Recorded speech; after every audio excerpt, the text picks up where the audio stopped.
Hey girl, Marissa here.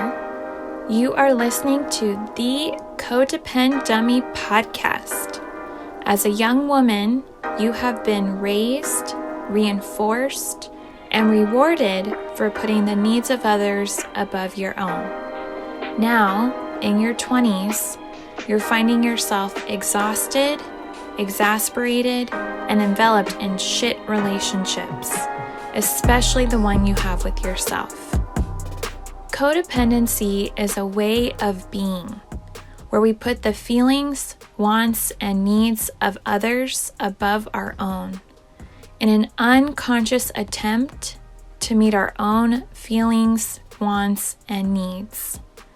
Sorry to break it to you, sis, but that is not sustainable. This podcast is to help you undo all that so you can stop playing small and start taking up space, you dummy. Let's get to it. I'm just a little bit caught in the middle. Life is a maze and love is a riddle. I don't know where to go. Can't do it alone. I've tried and I don't know why. I'm just a little girl lost in the moment. I'm so scared, but I don't show it. I can't figure it out. It's bringing me down, I know. I've got to let it go and just enjoy the show. Enjoy the show, baby girl. That was from Lenka, the song titled The Show. Probably one of my favorite songs 10 years ago-ish in my early 20s. And I wanted to serenade you with that before we start.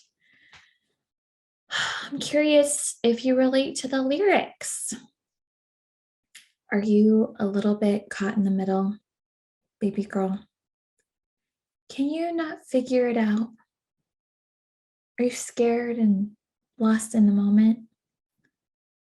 Are you wanting to or needing to make a change in your life,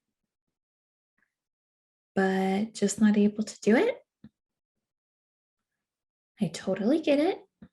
And I hope to bring you some comfort and consolation with this episode focused on change. So, welcome officially to episode 72. Holy moly, 72 episodes. That means there are 72 recordings that you have access to, all to help you stop playing small and start taking up space. My dear, sweet codependent, thank you for being here. Thank you for supporting me. Thank you for supporting the show. Thank you for listening to the content that hopefully helps instead of hurts. As a recovering codependent diamond at times, I know that some content I listen to or have listened to in the past has not been helpful to me. It has hurt me. I've listened and felt more anxious, perplexed, guilty. So I hope this is the opposite. And it brings this content, this show, this episode brings you tenderness. The intention of year 2 of the podcast is tenderness, gentleness, softness, and sensitivity to pain. The question we will be answering: what is it going to take for you to make change in your life? We are going to do that by looking through the lens of the stages of change, a concept in psychotherapy and other fields that designates 6 stages preceding change. It's usually used to treat addictions, health changes, healthy behaviors like diet, exercise, smoking, drinking, but we are going to use these stages and apply it to ourselves and our relationships. Because we codependent dummies tend to be addicted to people. It just looks like we are better than alcoholics, addicts, junkies. But I know at times, externally and also internally, I have looked like, sounded like, smelled like, felt like, and acted like an addict with these relationships I've been in, right? Ex-boyfriends, bosses, friends, random ass strangers. Before we really dive in to the stages, let's dive into you by checking in. How, oh, how art thou doing? This is a Shakespeare-esque check-in. How art thou actually doing? Typically we say, oh, I'm fine. I'm busy. Good busy. I'm okay. But checking in with yourself, how art thou doing? Any feeling you need to acknowledge? Any hurt you need to acknowledge? Is there anxiety about something? Disappointment you need to tend to?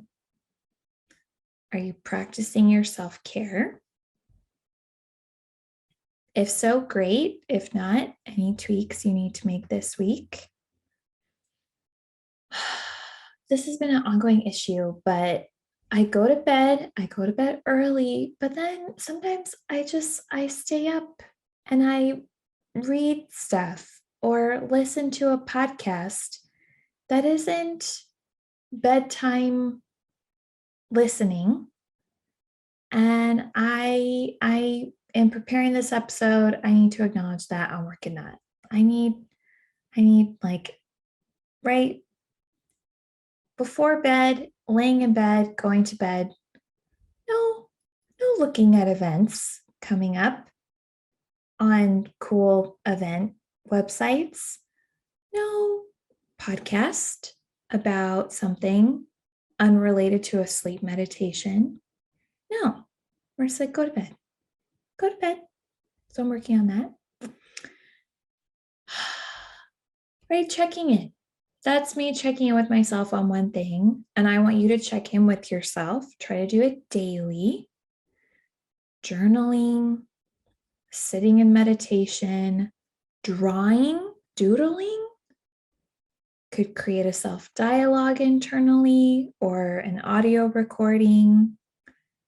Something for you to do every day to become less codependent and more conscious. So, the stages of change. We've discussed the stages of grief. I don't know if we've talked about other stages, but today we are talking about stages of change. Some background. From my research, the stages of change is the trans-theoretical model of change, which is the basis for developing effective interventions to promote health behavior change.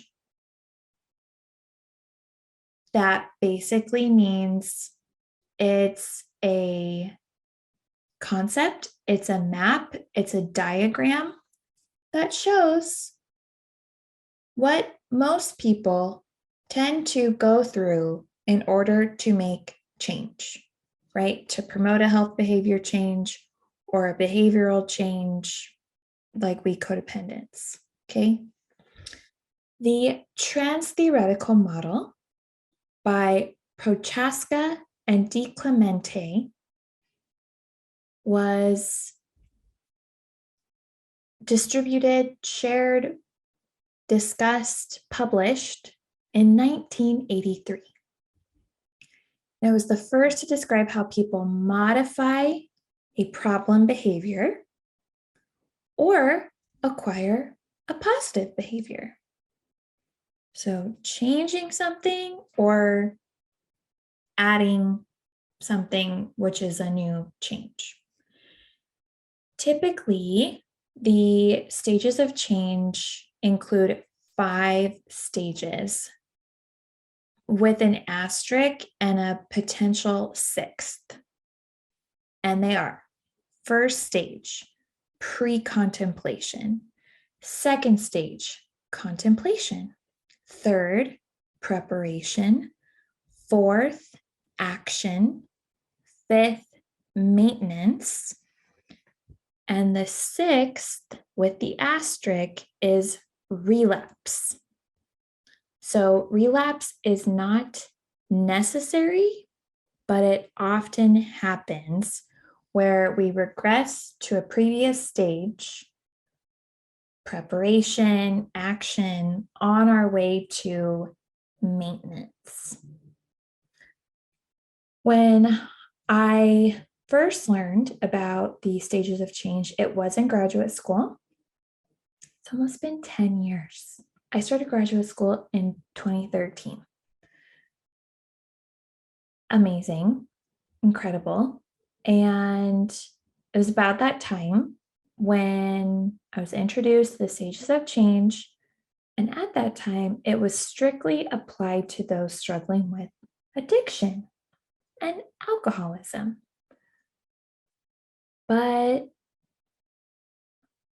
I would argue, and I hope you will argue and realize, as I did, that these stages can be applied to multiple facets of your life, my life, everybody's life. Right? Like the stages of grief, it's not just for losing loved ones. It's also for breakups, getting fired, moving cross country, etc. Any significant change. I am now going to detail these stages 1 through 6. It may become very technical, boring, disinteresting. Totally hear you. And also, I am going to go through these as quickly as I can. And then I'm going to interweave the stages into a past shit show of a romantic relationship from my early 20s. And what it took for me, what the stages looked like in that relationship for me to finally end that relationship. That was the change that was needed. And it took what it took to get there. The stages of change. First, pre-contemplation. This stage is in the word itself. Pre, as in before, contemplation. Before thinking.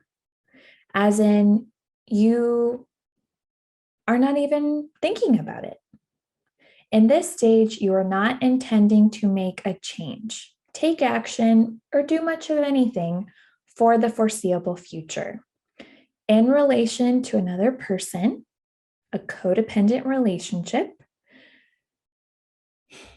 you may be seeing a couple yellow flags mostly green flags, likely no red flags in their behavior or deportment. And yet, just noticing. You're simply noticing at this stage, but nothing of alarm or worthy of consideration. Initial hints that can easily be waved off as coincidence or single occurrences. In pre-contemplation, you are not conscious or aware that a change is needed. You're not thinking about it. You're not talking about it. You have no motivation to make a change. Step 0, but it is a step since data, information, experiences, observations are being made and stored unconsciously, right? This is the stage where nothing really seems to be happening, but when you do eventually make a change, you reflect back on, oh, that was the first sign, or that was weird. Yeah, I remember that. So the evidence is being collected unconsciously. Second stage, contemplation. This stage is in the word itself. Contemplation, the action of looking thoughtfully at something for a long time.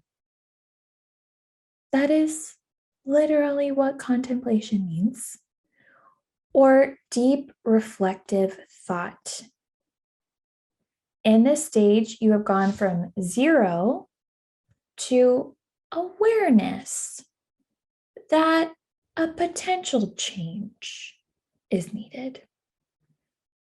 There's some tipping point you weren't really aware of that you've reached internally, where you now are aware, conscious, and sensing that something needs to change. But all you are doing at this stage is contemplating. You're thinking, you're discerning, you're fantasizing about a potential change. You want or need to make a change at some point, not immediately, not today, not tomorrow, not in the foreseeable future. You sense a change is needed, but you also sense there'll be a cost, maybe a negative consequence or a drawback. In contemplation, this is where ambivalence can come into play. And I love ambivalence. I hate ambivalence, but I love it. I love it. The state of having mixed feelings about something or someone. Ugh, the agony of ambivalence. And also how well it fits into the contemplation stage.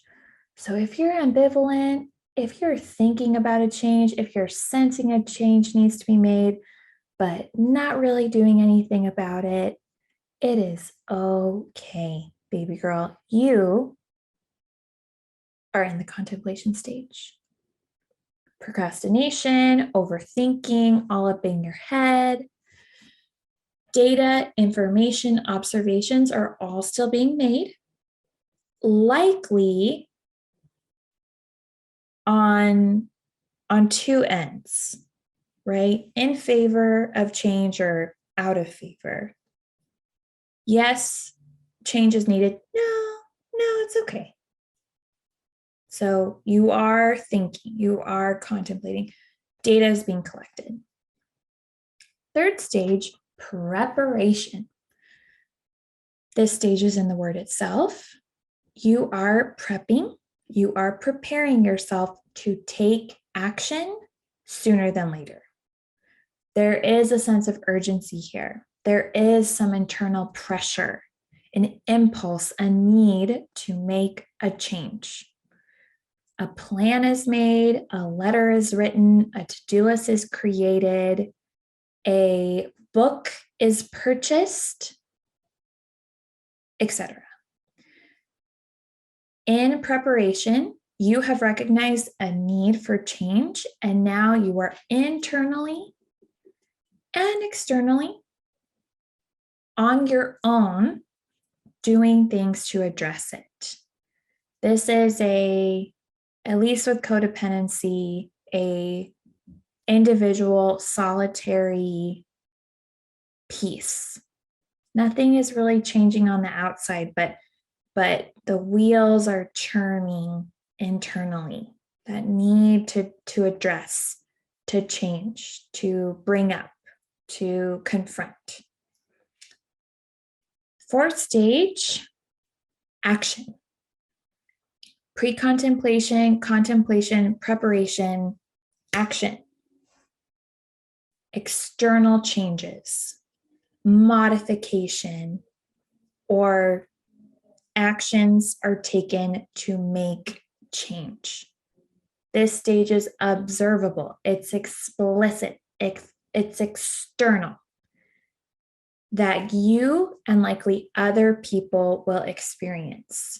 You have the talk you've been meaning to have. You verbalize the boundary you've been wanting to set. You profess your love, or you end a relationship. It's internal and external with you and others. Action. The fifth stage, and sometimes the final stage, maintenance. This stage is summarized in the word itself. You work to maintain whatever changes, whatever actions you have made. I have told you girls before, setting boundaries is amazing. I commend, I honor, I revere you for setting boundaries. And maintaining them is what happens in the aftermath, and arguably the second hardest part of boundaries. Setting it is terrifying. Maintaining it is also difficult. The maintenance stage is all to prevent regression or relapse. Relapse. Lapse means to revert to a previous or familiar behavior. So we're trying to prevent in maintenance a lapse, a return to a reverted place. Over time, in maintenance, it does sound like maintenance or a plateau. I would argue that despite maintaining a change and it looking like, sounding like, feeling like the same, over time, there is a sense of empowerment where you are able to make changes in other areas in your life. So it is maintenance of that change and strength, boldness, motivation to do the same elsewhere, which is that is the ideal. And lastly, relapse or regression. Moving back, you revert to an earlier stage of change. Maybe you're back to contemplation, maybe preparation. The boundary you set does not stay up. If it's a wall, if you built a wall, somehow someone took a wrecking ball and smashed that wall into pieces. And you are tasked with letting the destruction remain and just letting the wrecking ball invade your home, metaphorically, or rebuilding that wall to attempt maintenance again. When it comes to making change, I cannot, but I can almost guarantee that you will relapse. You will. Making and maintaining change in yourself, in your relationships, is almost impossible. It's not impossible, and I believe in you. If you want to make a change and you make that change, you can maintain that change. And also to offer compassion and tenderness, I want to emphasize that, especially in your relationships, when it comes to making change, it's okay and understandable if you regress. It's relationships. So it's you obviously making a change, and you are having to work with someone. There may be pushback, there may be tension, there may be conflict. What do we do when there's tension, conflict, and pushback? We lay down, right? I'm like a codependent dog. I just roll over and I'm so sorry. And oh, please, I surrender to whatever your preference is. 2 steps forward and 1 step back is slow progress over time. I don't know the physics of change, but you likely will have to move forward and go a little back, move forward and go a little back, and then you'll reach a critical mass to then finally make a significant change long term. You got to climb up some imagined hill, and it seems awful and like you're never going to reach the top, and you're always going to be climbing. It's going to be so hard. And then suddenly you're at the top and you get to go downhill and enjoy the scenery for a bit, as I will demonstrate in this example.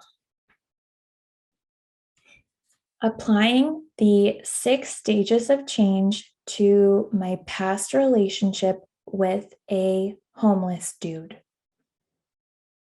or a houseless dude, to not offend anyone. I'm hearing it being used interchangeably for this episode. My past relationship with a homeless dude. And yes, baby girl, you heard me. I dated a homeless dude. Like Ali Wong in her comedy special, when she's like, oh, I fucked a homeless dude again. I feel you, Ali. Some context. I was dating this homeless dude. We'll call him homeless dude. The year was 2011. The month was August. I was 23 years old, living and working in sunny Santa Barbara after graduating the year prior. I know it was August because I had been consciously and intentionally single for a whole year after breaking up with my last toxic codependent boyfriend the previous August. So August 2011. That ex-boyfriend is the one I talk about in the DJ Codependent Dummy segments, which the saga has not ended. I need to pick another song and share more about the desperate attempts to make that relationship work. I digress. That year of conscious, intentional singlehood, I had gone to therapy. I had started attending a 12-step program for my disordered eating. I was working, going to night school in order to go to grad school, running half marathons, and quote unquote thriving post breakup. In an attempt to deepen my spiritual life, I decided to begin attending meditation meetings in the Santa Barbara area,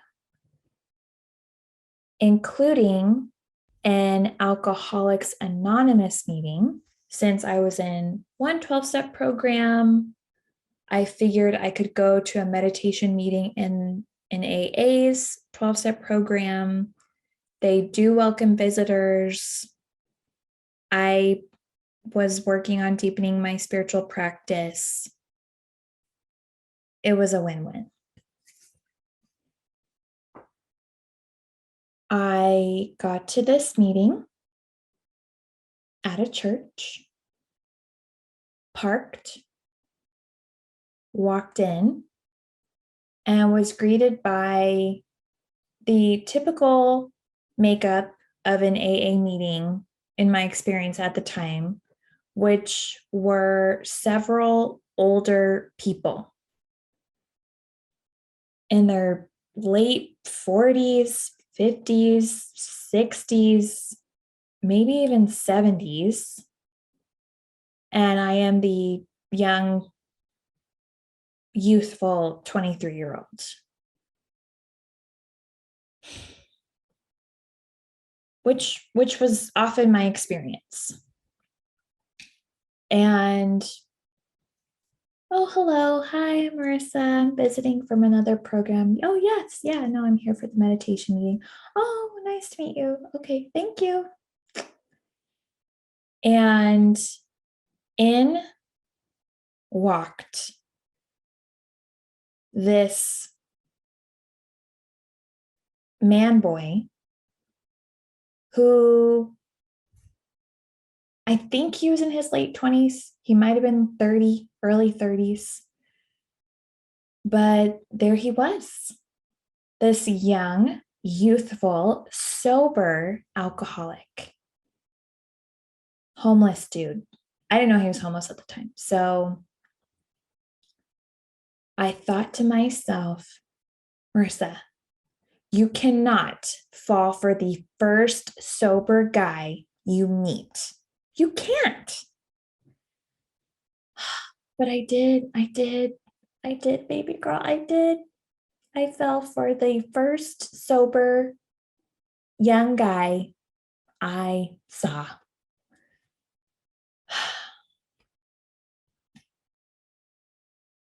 I saw him at that meeting for a couple weeks in a row. We chatted before and after. The chats turned into a coffee turned into a lunch. And he was charismatic. He was confident. He was cool, sober guy who I found out drove around in a huge van, which technically was an RV and technically was homeless.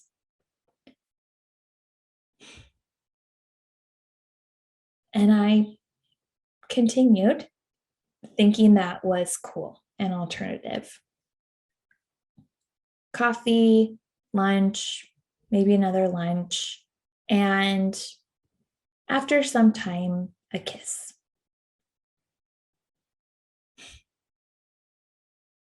Because despite being single for a year prior, despite swearing I would not date another alcoholic, I see now, I was still feeling pretty poorly about myself.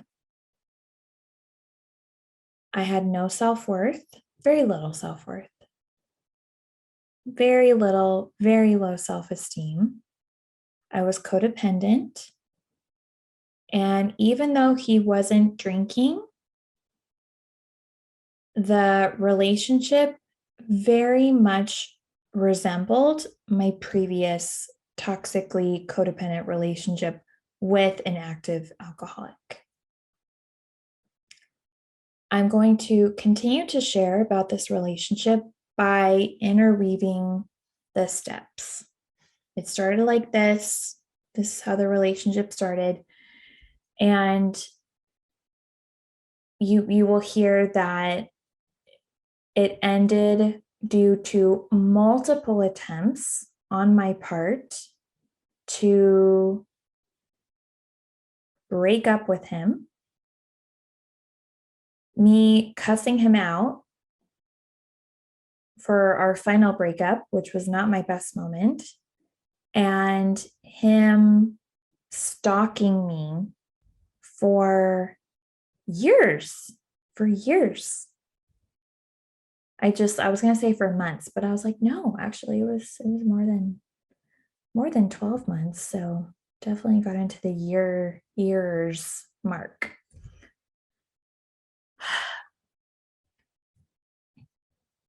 Pre-contemplation in this relationship. For the first several months, dating homeless dude and myself, it was great. It was great. He fit well in my busy schedule, which was packed. It was nice to go to different AA meetings, AA meditation meetings, 12-step gatherings together. There were other meditation circles, workshops, classes in the community that we would go to, and he was a welcomed +1. I recall bringing him that fall in November to a friend's giving with my friends. So we'd been dating probably 2-3 months, and he did well. He did well. Not the most sociable, but not a total weirdo. And we started off the way I'm talking: casual, comfortable, mature, independent. I don't recall spending the actual holidays with him, and I don't recall that being an issue. Pre-contemplation. Some data was being collected,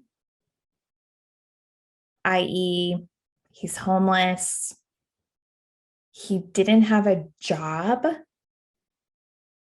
He was sober, but hadn't worked the 12 steps.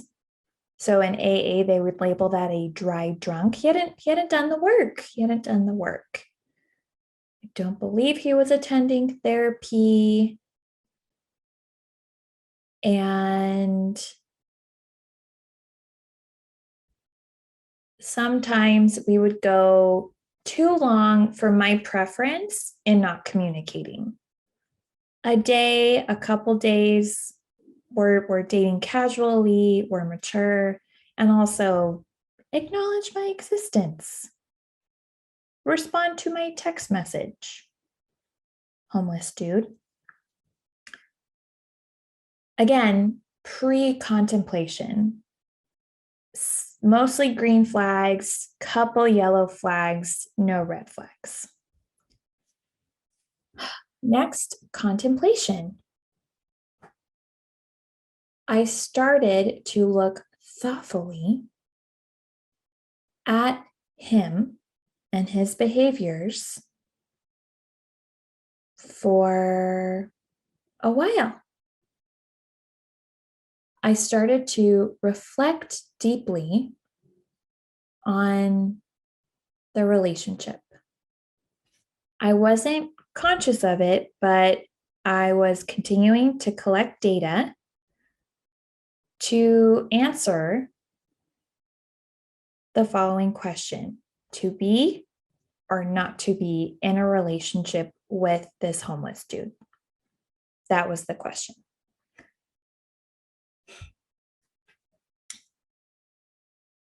In contemplating him and the relationship, I could not help but notice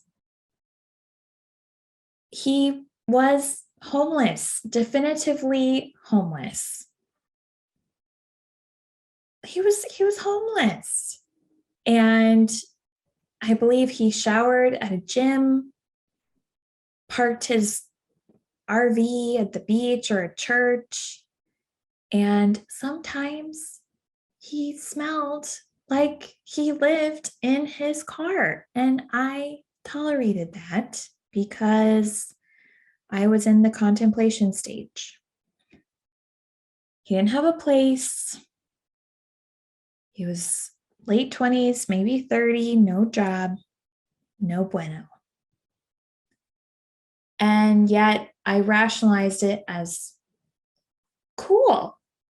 He lives in an RV. He's cool lifestyle. And yet contemplating, what is the significance of this? What does this mean? Is it alternative or is it unstable?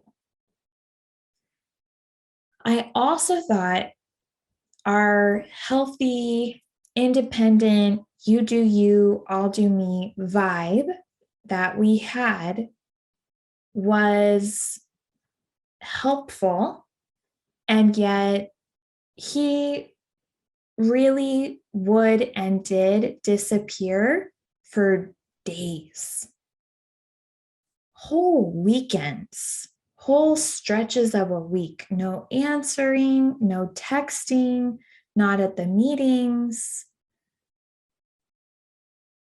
And yet that ambivalence. I'm secure, he's secure, we're secure. Yes, he's homeless. Yes, he disappears. Yes, there was random drama too at the meetings. He would just stop going and he'd get mad at someone. Like, screw that meeting, screw that guy, I'm not going. And he would just stop contemplating to be or not to be in a relationship with homeless dude. And yeah, his now I recall too, his social media was weird posts, weird content, weird songs. And I thought, the guy who I'm dating, after a couple of months, we were sleeping together. The guy who I'm sleeping with made this odd video. Contemplation. Next stage, preparation. I discerned a change was needed. I would argue codependents take longer to get to this stage than most people because we do not want to threaten relationships. We are attached. We need to stay attached. I will do anything to maintain the status quo to be attached. And yet, I also knew if we were going to keep dating and become more serious, he could not go MIA. He needed a place. And this anger that started to come up more and more needed to be addressed. He had drama with other people regularly. I was like, who has drama? And he started to be oddly jealous of my friendships and relationships with men, male coworkers, men at my workout gym, men at the meetings, and he would say mean things to me, mean things about them. I sense as an attempt to discourage me from befriending, talking to, interacting with them. Not cool. I was sensing a need to make a change. This was around February, several months into dating, because we had plans to go to a Super Bowl party together. And he just no-showed, no communication, nothing. And I went to his place. He got a place, knocked on the door. I was like, why aren't you answering? What's going on? Why aren't you coming? He's like, oh, I didn't want to go. But no communicating, conveying, acknowledging that. And this place he got, I don't remember how I found out, but I found out he got it due to his mental illness, which I'm a therapist. People with mental illness are dateable, high functioning. There's nothing wrong with that. And yet I didn't know. I was like, oh my God, what's his mental illness that he qualified for a very nice apartment in Santa Barbara? He's sober. Is it his alcoholism? I didn't know. I wanted to change the disappearing acts, the anger, the homeless status, and I wanted to be made aware. What are you struggling with? What ails you? I felt like that was needed to be a healthy dating partner. Next stage, action. After journaling, talking about my contemplation, my preparation with friends, mentors, my therapist at the time, my sisters, I said, homeless dude, you cannot keep disappearing. I don't like it when you say mean things to me about my male friends or mean things about the men in my life. Stop. I need you to be honest with me about your mental illness and how you qualified for your place. And I said it not that directly. I'm sure it was much more cowardly and indirect and passive, but I said it. Overall, I said a change is needed. And he was like, okay, I won't disappear. I won't make comments. And I have bipolar disorder. And I was like, oh, damn. That explains the disappearing acts. Because this is a side note, in contemporary culture, we tend to think of bipolar as moody, as in you're angry 1 minute and you're happy the next. In general, those who struggle with bipolar, there's different kinds. So sometimes they have high highs, others have low lows, in between a middle ground. And then some do have high highs and low lows.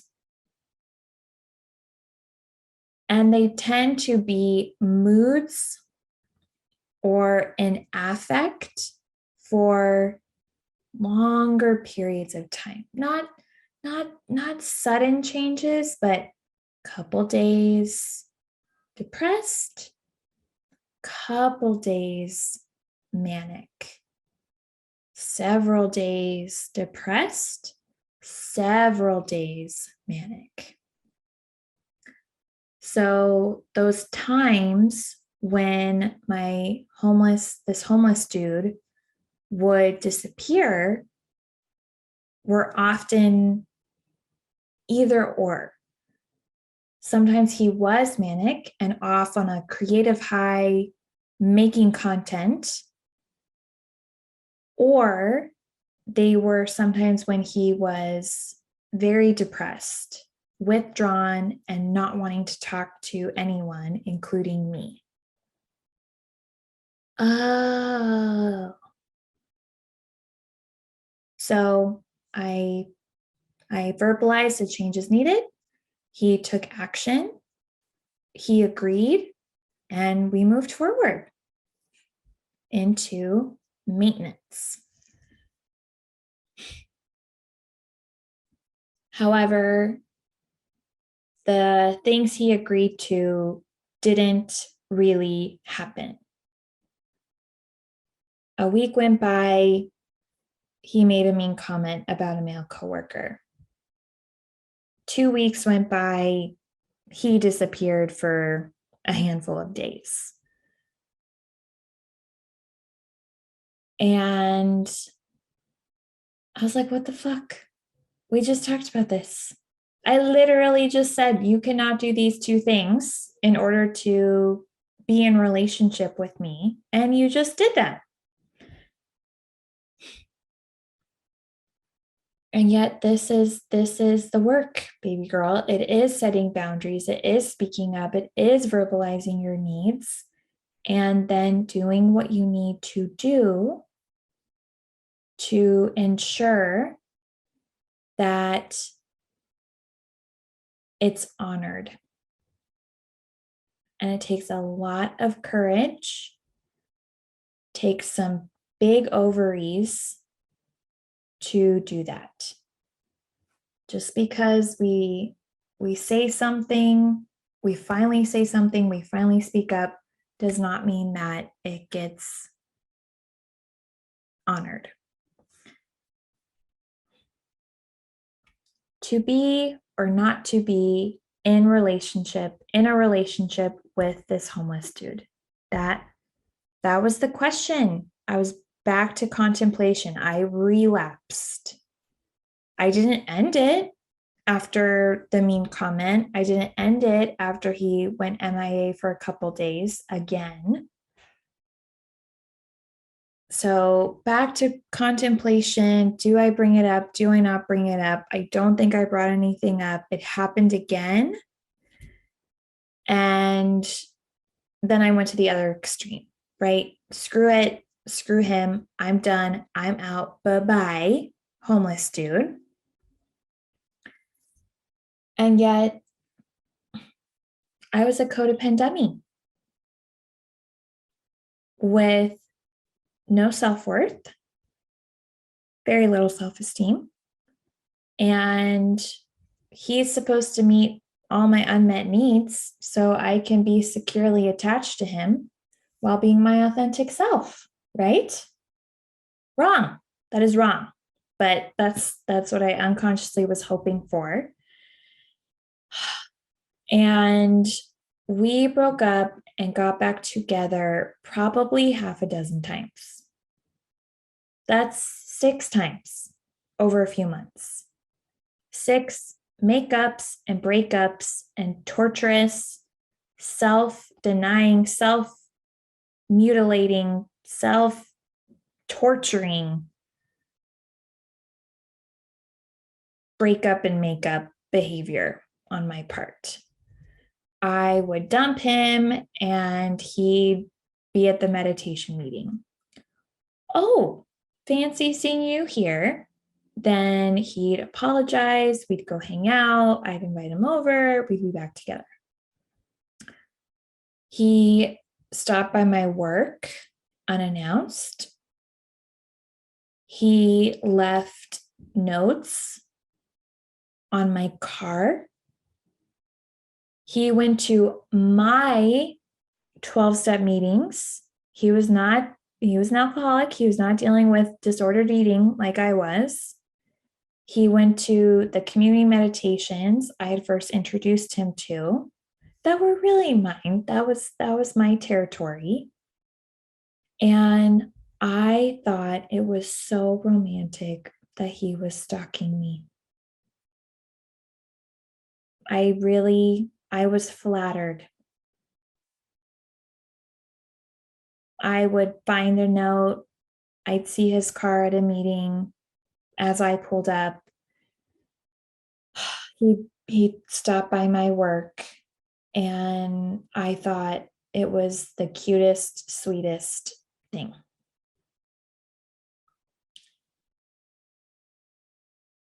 He's also the one who slapped the shit out of me while we were having sex.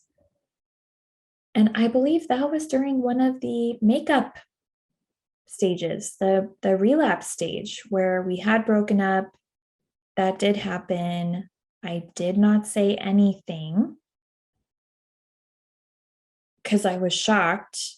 We were very vanilla sex, nothing, just vanilla, no slapping, no nothing. And he slapped the shit out of me. And yet I wanted to be in relationship. I wanted to be with someone, and I was willing to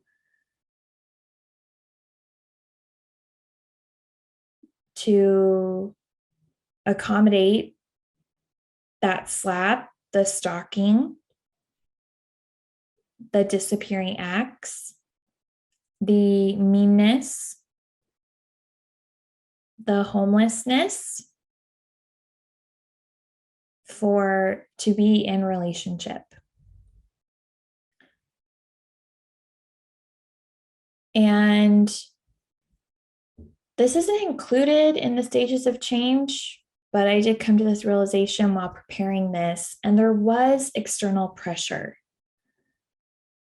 Thankfully, I had been talking about him so much that when we would get back together, I called my sister one time and I was like, I went to this thing last night and he was there and we talked and he was so sweet and I invited him over and we had sex and we're like back together.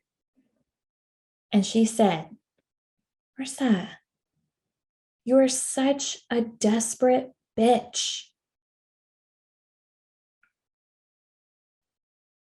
I was like, what? Why are you being so honest with me? I didn't actually say that. I got defensive and hurt, but the outside pressure thankfully helped bring conscious awareness to my need to prepare, take action, and maintain the end of this relationship. But my codependent heart, it needed a lot of convincing before I could finally do that. Who's gonna love me if this homeless dude won't even treat me right? It didn't work out with my toxic ex-boyfriend, and he basically chose his ex-girlfriend over me. That didn't happen, but that basically happened. And now this homeless guy doesn't even really treat me right. I sense underneath my hesitation, reluctance, relapse was that feeling. I'm a wretched, worthless, filthy hoe. But I obviously couldn't change him. I could not change the relationship. But I did recognize unconsciously I could change myself. So I confronted him one last time. He was defensive, combative, and mean. We were raising our voices, and I yelled at him and cussed at him, told him to fuck off, and he walked out as I continued to yell and cuss at him.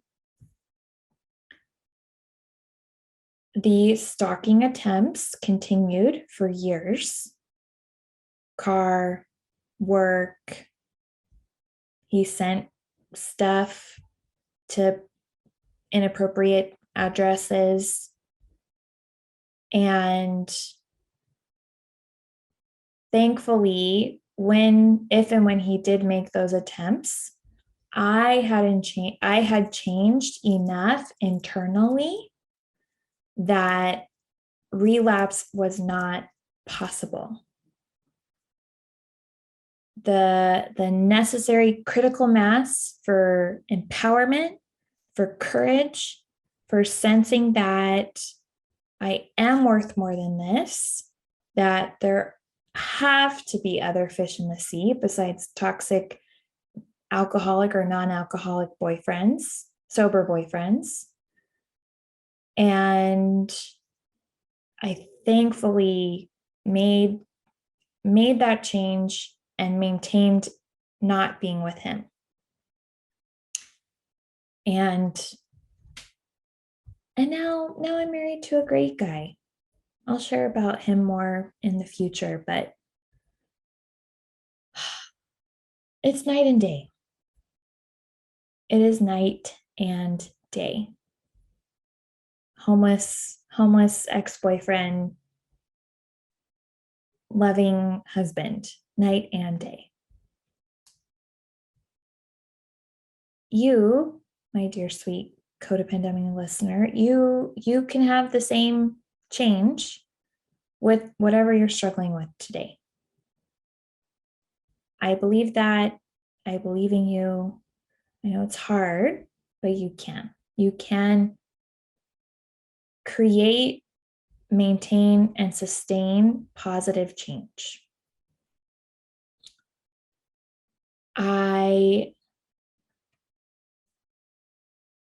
The end.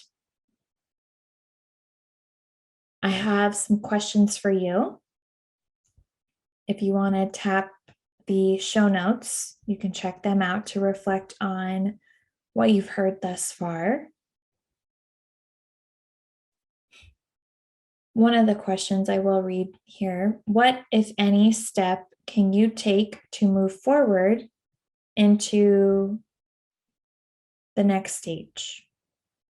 If you're in pre-contemplation, how can you get to contemplation? Contemplation to preparation, preparation to action, action to maintenance, or relapse. Get from relapse to contemplation. What is one step, one action, one call you can make, take, do this week? There are other questions. They're in the show notes. So thank you. Thank you for being here. Thank you for listening. This is your hostess, mostest, Marissa. A friendly reminder to RRSS, I'm adding an S, so RRS, rate the show, review the show, subscribe to the show, share the show, and support the show. I ran some numbers, and the podcast is free. It is free for you to listen. It will be free for you to listen. I actually know of some podcasts that charge money to listen. I'm like, what? It's a podcast. Or guests have asked me to pay them. And I'm like, what? It's a podcast.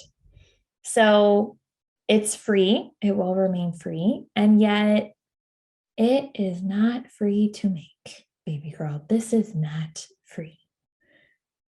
The music, editing, website, marketing, etc., all the back end, there is a cost.